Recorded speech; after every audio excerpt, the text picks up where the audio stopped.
Hey team, Lewis here. So today we're going to talk about the science of warming up and how really there isn't very much evidence out there to suggest that warming up is associated with a reduced risk of injury. So in all the research studies that have kind of been produced out there, there's not many things that have come across and directly been able to link the warm up and injuries together.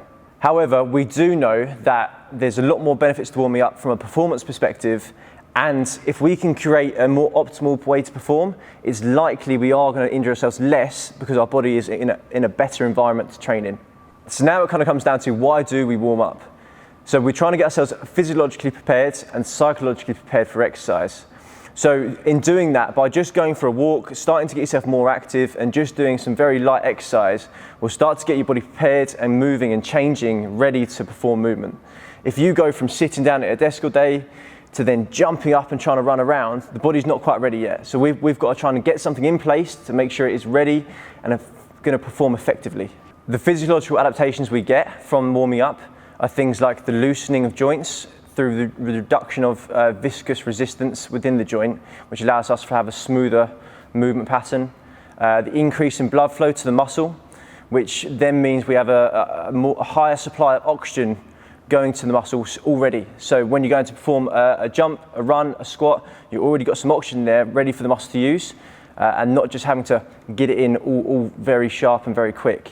And as we know in chemistry, a warm chemical environment promotes faster chemical reactions. So your body's the same. So if you can fire up your nervous system, increase the body temperature, the muscle temperature, then we're going to be allowing ourselves to have a better advantage when we come into doing the sports, because we're going to be sending signals around the body, allowing us to perform the movements faster, better, and more efficiently. So whenever we do a muscle contraction, we're using ATP, which is kind of our energy source. So if we have a warm muscle and a warm body, we're going to be allowing ATP to recover more efficiently and faster. So in between exercise bouts, if you're doing some high intensity exercise, some strength work, ATP recovery is really, really important. So having that available is great. And the other thing is we want to activate and get the muscle ready for movement by doing things like mobility exercises or muscle activation exercises, so that we're primed and ready to perform the movements that we're going to be doing in our training itself. So I just want to emphasize how important warming up is for the reasons that we mentioned earlier. Even though there isn't a direct association with warming up and injury, that isn't to say that it can mitigate some of the risks. So thanks for watching, and we'll see you next time.